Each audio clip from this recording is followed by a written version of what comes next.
All right. Hey, everybody. We are live. And next to me, we have board certified cognitive specialist, Heather Wells from Brain Balance Centers. Hey, Heather, how's it going?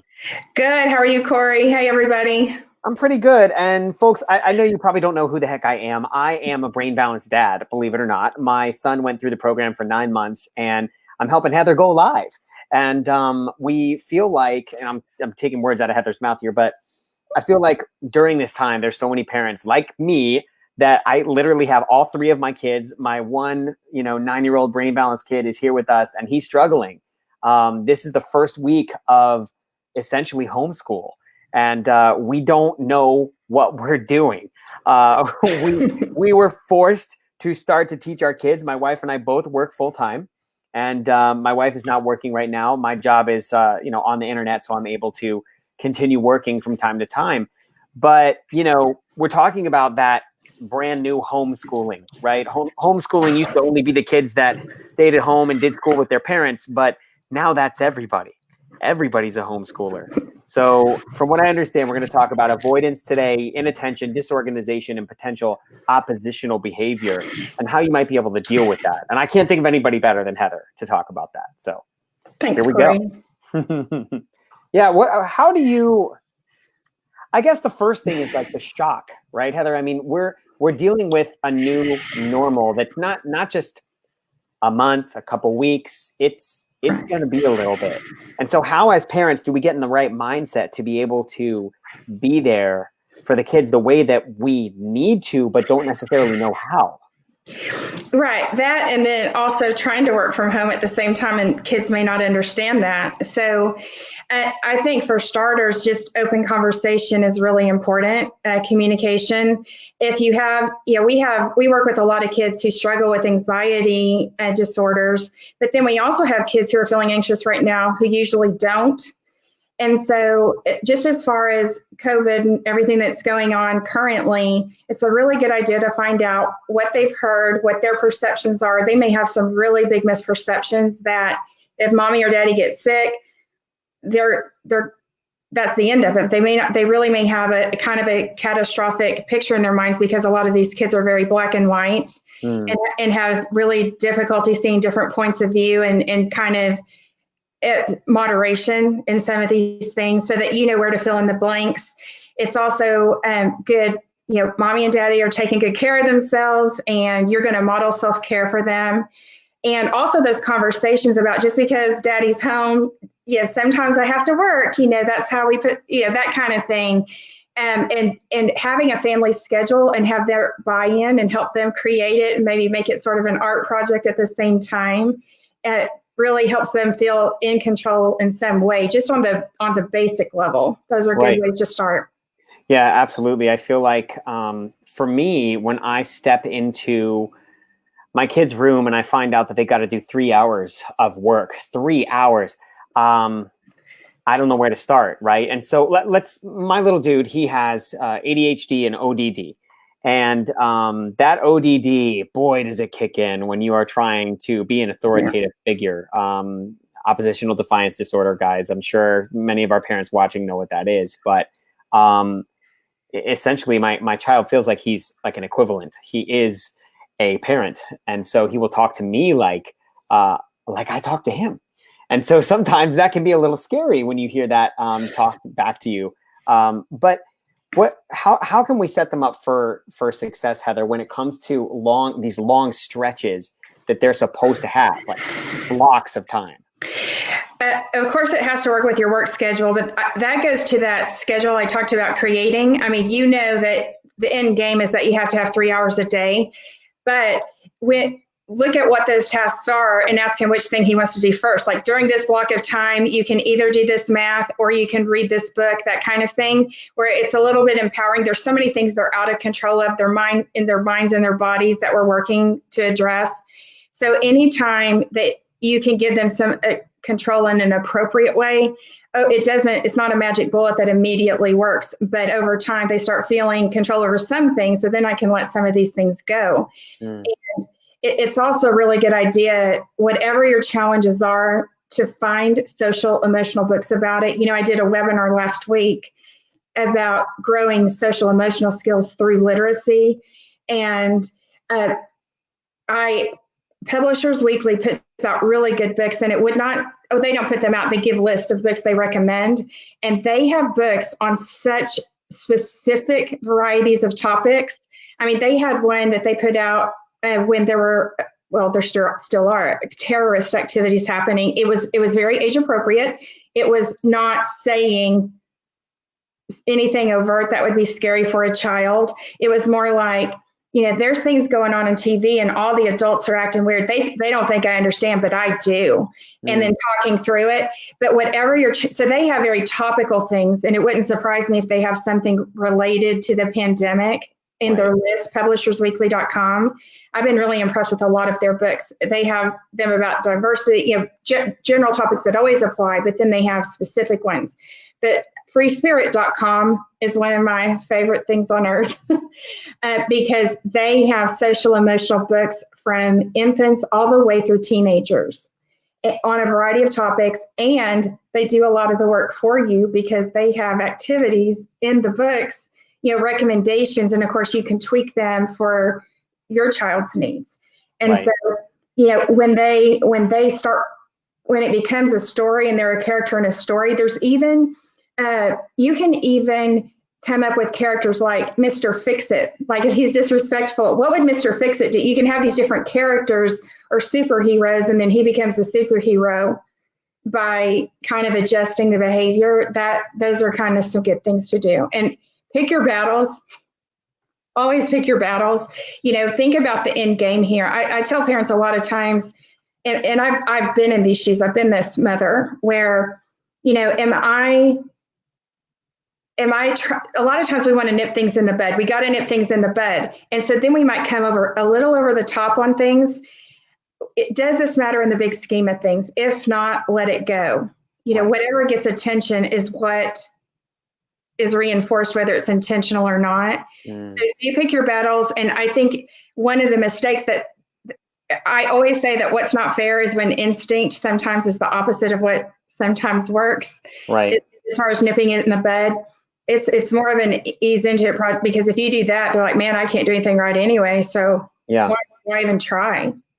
Now, I want to go back to that first question there about the ODD and giving them some control. Now, what types of things by the way, Sherry Ann Malecki says you are so adorable. So there we go. She's my friend, and she has the cutest grandbaby ever. So going back, talk to me about what types of things we can give them control over, because I feel like with mine, if I give him an inch, he'll take a mile, So what types of things when we're working with them on homework can we actually give over and still be able to guide them and help them as their authority figures? There are so many small things that to us seem inconsequential that can add up. Do you want to do this? What color crayon or what color ink do you want to do it in? It can be which thing you do first. It can be which type of brain break they take, because brain breaks are also very important throughout this. And if you're working on spelling or counting math, you can go out in the yard and do it. You can be kicking a ball back and forth, throwing. You can do it, make it a sensory experience. And so it's kind of, okay, we have to get this assignment done, but there's probably 10 different ways to do it. But it's usually best to, when you're giving choices, to leave it at 2 on any given topic that you're talking about. And they have to pick one of those 2. And then if they don't, you still have to have, they need boundaries, they need structure. But I think what's really important, this is the hardest thing. And I'm telling you, I have been the parent on the floor in the closet before, and I know you pretty well, and I'm a chill person, and I was never going to lose it in front of them. I would go and sit on the floor in my closet because I had a son very similar to yours. I've met your son, and I'm like, what am I doing wrong? And then imagine I have a neuro background. Like, I really stink. What's that? But it's just different when you're the parent, Right. But it is, it's a challenge, but kids, for the most part, misbehave if that's, because they can't help it. And I know it does not look like that. Emotion precedes behavior. and the sensory motor system underlies emotion. And so, digging deeper, and that I had an advantage with my background to always know that. And it's not giving him an out. It wasn't a pass. It didn't mean that he could get away with anything he wanted to. But just so that I could have more grace with them, it's really important to know that. And I'm not meaning that in a passive way. It doesn't mean that we don't train and instruct. But Dr. Ross Green has an amazing book about that, even The Explosive Child.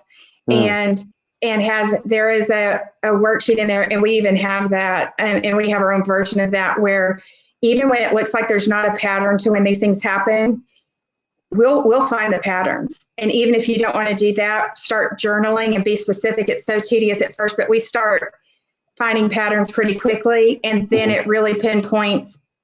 We can start really pinpointing specific strategies for each child. Right. Yeah, I do like that. And I mean, I think we've already mentioned this, but we are live on the Brain Balance Centers for Katy, Mansfield, and South Lake pages, which is the centers that Heather works with. So if anybody has any questions, just feel free to reach out. Heather, I think you were giving your email out, right? Do we want to just let people have your email? What is it, Heather? It's H. Wells. My name is spelled there, WELLS @brainbalance.com. Okay, so guys, I'm going to put that up on the in the comments, but then I'll also put it up here for you. So feel free to reach out to Heather directly. I mean, 3 centers to help you and your kids. I know that Brain Balance has helped my kid tremendously. So, and then Madison says The Explosive Child is such a great book. So yeah, right on. I tell you, I've recommended that book to several people, and sometimes you go back and say, what do you think about that book? I don't even have to. Parents come back and say that should be mandatory reading for every parent. It's amazing. It's available on Amazon.com. But yeah. Nice. And then Tammy chimed in. Tammy said, emotion precedes behavior. Such an important thing to remember. Absolutely. It does. It does. For me, when my guy is melting down, and this is kind of, everything's fine. And then all of a sudden it changes just like that. And your instinct is to kind of match their energy, right? Like get there with them. And boy, it's a complete opposite that works for me. And pulling him close and giving him a hug and reminding him that he's safe and that I love him and it's okay. Hey, it's easier said than done. But if you can do that, and if you can get there, boy, is it transformational. And I know there's a lot of parents listening right now that are probably like, come on, dude, give me a break. Like, I'm not the most amazing parent in the world, but I do know that if I can keep trying, and I think honestly, like that's the key, is continuing to try over and over and over and reset and hitting the reset button and not beating yourself up, right? I mean, I'm lucky enough that I have my wife as my partner, and together we're able to tag out every now and then when things get a little bit too heated for us internally and we need to step away. Yeah. But having that 1-2 punch is one thing, but I don't know. What do you think, Heather? You hit the nail on the head. And there's a very specific reason. People have heard of mirror neurons, and most experts that I've read the research on agree with that. But you can just imagine if you're having a spat with your loved one and they start yelling, you're like, oh yeah, and you start escalating each other.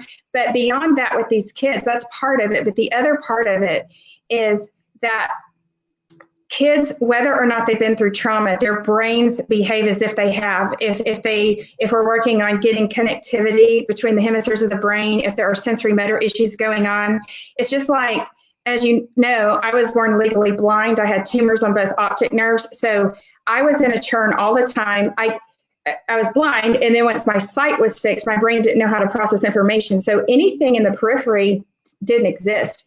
So if somebody's walking toward me, I didn't know they were there until they were right in front of me. I had trouble changing where I was seeing something. So I lived in a 3D movie. I was dizzy. I had that woozy feeling all the time, and I never complained of it. But the thing is, when you are dealing with sensory motor issues, sensory or motor or both, they are so hand in hand, you really can't tease them apart very much. Your brain behaves as if you've been through trauma, even if you have not. So even very understandably, you're getting kind of steamed and going up a little bit. they are going to perceive even an escalated voice, maybe like, man, he is like in my grill and going to do something, even though you would never do that. They behave as if like a rape victim or any sort of victim of a crime would, with it's like a trigger event, even though there may be nothing that is triggering. Of course, a lot of the kids we see do have triggers from life experiences. A lot of our families have, adopted children and so forth. And but in that case, you can imagine that it's just a 1-2 punch and it escalates. So you definitely want to give yourself settling time. Give yourself time out, not punishment. Like, I deserve some time out. That's why I would go in the closet sometimes, because I didn't want to lose it with them. And I would give myself, do some deep breathing, say a prayer, and get back to where I needed to be so that I would never escalate with them, because I knew they would misperceive it. They had been through a lot because I took them in from a very bad situation. And so slower speech, fewer words, fewer gestures. When you get in a fight or flight mode, you can even get in that trigger mode. Your pupils dilate. You have physiological responses that you cannot stop. They are visceral responses until you give yourself that settling time. So your blood pressure slows, goes down, and your heart rate slows, and that kind of thing. They will pick up on those things. Yeah, and we're talking about us, but like them too, they need the time too, like to try to de-escalate something that's already escalated and they're in the front part of their brain. I mean, can you walk through that? Like when a kid is just flipping out, they don't have the ability to. You literally cannot reason with a child who is in this heightened state. It is imperative to give settling time. You cannot reason with them. They're not going to learn a life lesson in that moment. And from a neurological standpoint, it's because I just talked about how the sensory motor system puts them into a fight or flight.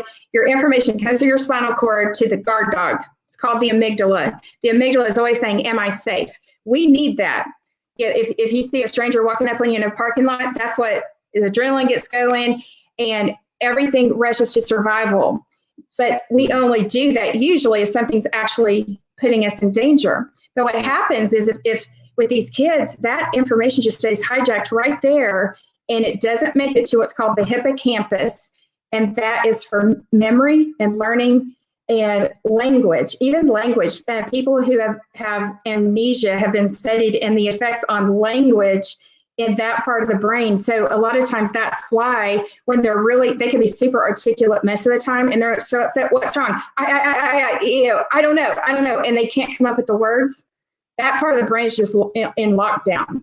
And there, even to this point, this is super interesting to me. There was a documentary done on 9/11, and there was a woman who has photographic memory, and they even showed it on there. It was amazing. She would look at a lot of numbers for a few minutes, and then she would wrap them off. It was like hundreds or thousands of numbers. I promise you I could not do that under any circumstances.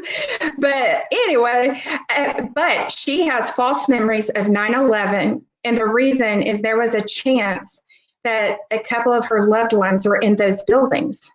And so the amygdala, the guard dog, hijacked that information. The memory got encoded incorrectly, and she remembers it vividly as if it happened. So imagine these kids. It's because the emotion got involved. My loved ones may be in danger. So amygdala kicks in. This woman with photographic memory even encoded memories incorrectly. So that's another thing. There's a lot of times we know kids don't always tell the truth. I know. But there are times when they believe what they are saying. They are acting like this horrible, horrible thing happened. You witnessed it. Wasn't that bad. But that does not mean they're lying to you. That was their perception of it a lot of times. And so it's important to know that. It doesn't mean they get a free pass and on, maybe it's always the amygdala. I mean, y'all are going to know if they're in a heightened state or not. Yeah. But then the information doesn't go to the prefrontal cortex behind my hat here for self-regulation, working memory, all kinds of attention that we're talking about today, time management, organization, prioritizing, forget about it. If you don't have self-regulation, the others don't develop. Attention, these things start growing in infancy. They continue growing through about, mid-20s, 25. The latest study, some of them even say 27. But certain ones of those start growing in infancy. And so we don't want that gap to get wider. Yeah. Hey, Heather, John has a question. Any tips if a child loses focus on homework after 5 to 10 minutes? And how can you avoid the many distractions at home during homeschooling time? The simple answer is you can't. No, I'm just kidding. One of the things, sorry, I'm joking. That was dumb. Anyway, yes. So it depends on their age for one thing. And another thing to keep in mind about like what your expectation can be for how long they can, of course, developmental age is what matters, not chronological age. And inside one body, we can have many different ages of development. We worked with a 3.5-year-old whose language and sentence structure was the age of a 9-year-old, and I am not kidding. It was like talking to a 3rd grader, but social emotional was about a year to 18 months old. So you can, I can have language expression at a 12-year-old, but yet my written expressions at a 6-year-old. So we have to think about what they're doing, and the more it's in my wheelhouse, the longer I can usually sustain it, because I'm walking through that. I can walk all day long and not get tired, but if I'm doing things that are harder, I'm churning and I'm going to run out of steam faster. But a really good rule of thumb, especially for the little ones, is 2 to 3 minutes of work per year of their age, but we need to adjust that depending on developmental level. And that also, another really good thing as far as keeping their focus is doing something sensory motor with it. If you're working on spelling, skywriting it, writing it in Play-Doh, having them stand, having them have an exercise band on their chair, like a TheraBand, where they're getting proprioceptive input. Like I said, going out in the yard, going for a listening walk. But I think that's kind of family meeting time, and part of that setting up the schedule and having these agreements for, and that's another thing, especially with Defiance, is if you let them know the rules you're following, now it's a family affair, and it's not always just, obviously you're still in charge and you're the authority, but I'm going to follow this rule so you can do this. And so he's not an equal, you're still in charge, but still there are certain ways that you can respect that need when they really can't help it at that stage, when they're in that stage where they can't really totally help themselves. Yeah, I love it. I feel like with our schedule, we have a dry erase, and it kind of has to adjust every now and then, but we do have a very clear schedule of, okay, we wake up at 8 o'clock, 8:30 is move time with daddy. I do the movements, we do workouts together. And that's till 9:30. That's actually mommy's break. Like, she gets a little break. Right. She gets to have her coffee and toast. And then at 9:30, school time starts, and we are in school time until about 12:30, believe it or not. And there might be some little breaks that we do and things like that. And then, just like Brain Balance, things are starting to slowly go digital. So home programs, home extracurricular activities, things like that are starting to happen. And my kids are tuning in, at their 4 o'clock, 5 o'clock, 6 o'clock. My daughter dances, and so you can imagine taking 6, 7 dance classes a week is just nuts for her. But she's doing it online, and we're getting by during this crazy coronavirus time, and I think we're making it. Yeah, go ahead. And I think it's really good to have, and not just during this time, but really anytime. Sometimes there's something to be said for having like Sunday night family meeting, and everybody gets the floor, and you can toss a weighted beanbag where you're working on visual perception, you're getting some proprioceptive input, and whoever has the beanbag has the floor, or whatever you want to do, and talk through the week schedule, talk about it. And this is also good to do in journaling. My favorite thing this week was, because this, something I wish could be different, you're also helping them grow a sense of self. I did my best work on this. I could have worked harder on this. And if mom and dad do that too, and of course, anything you share is on an appropriate level. It can be what makes you feel sad, surprised, worried, that kind of thing on an appropriate level. There's really good Sunday night just for a kind of a reset.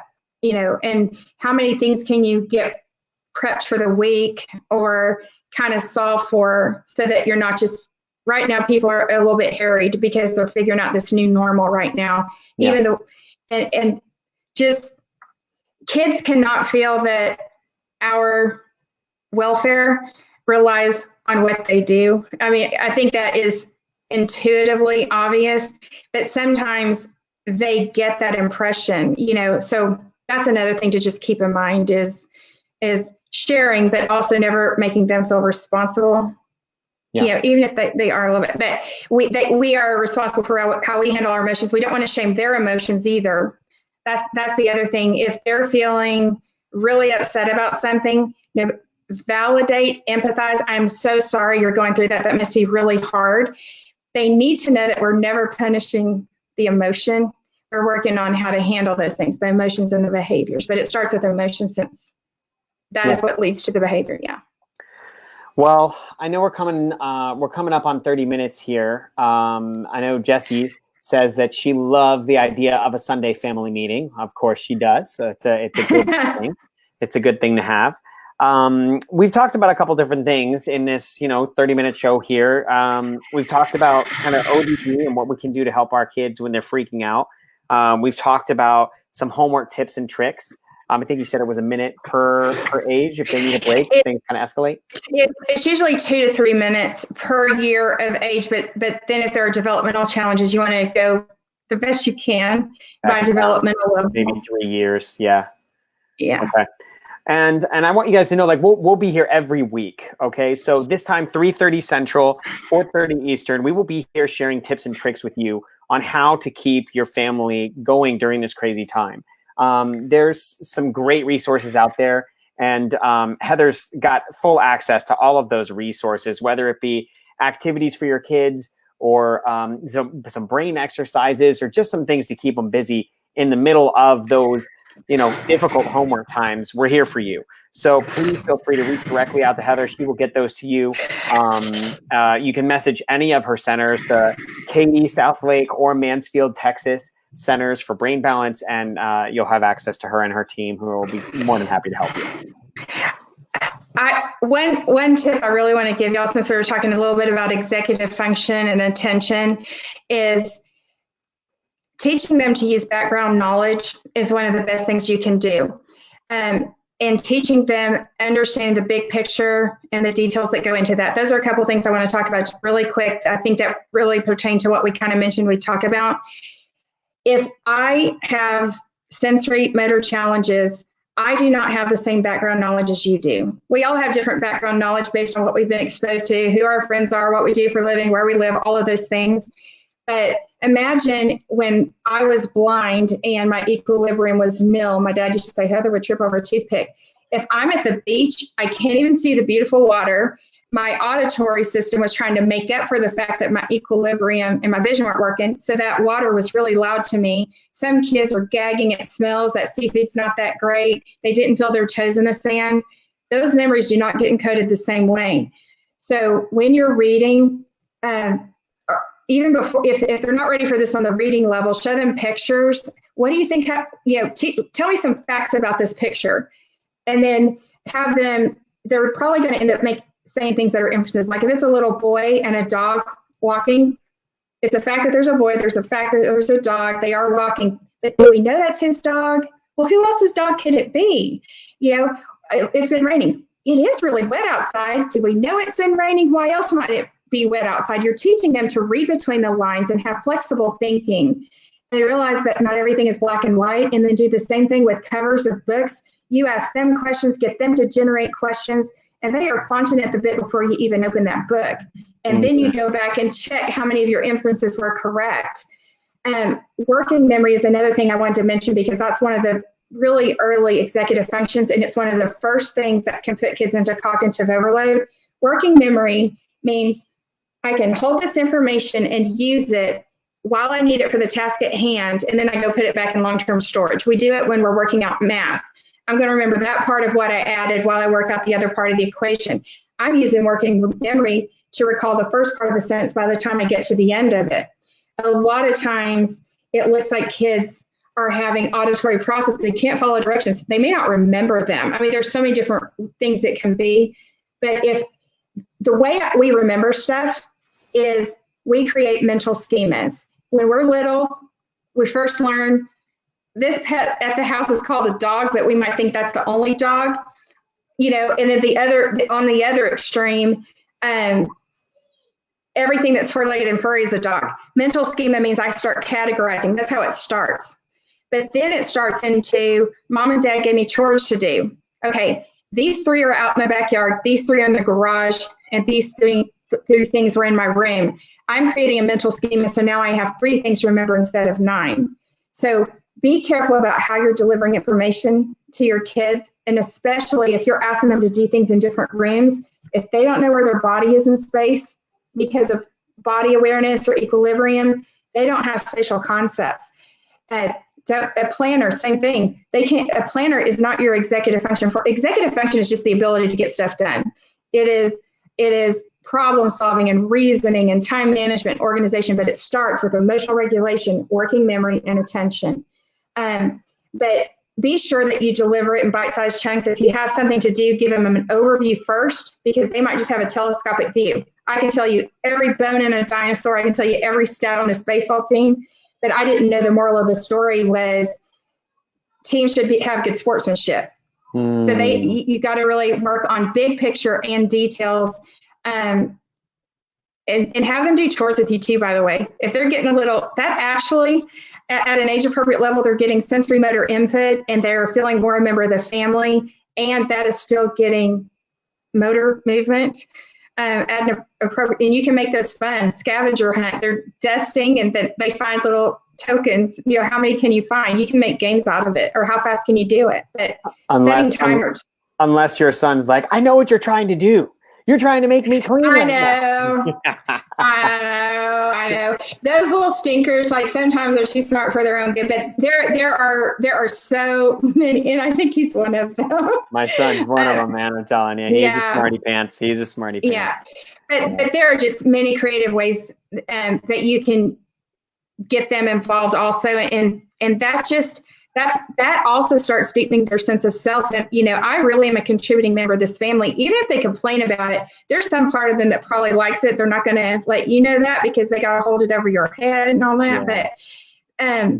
But I want to talk about working memory, because if I don't understand big picture and details, every single piece of information is disjointed. These are all these puzzle pieces.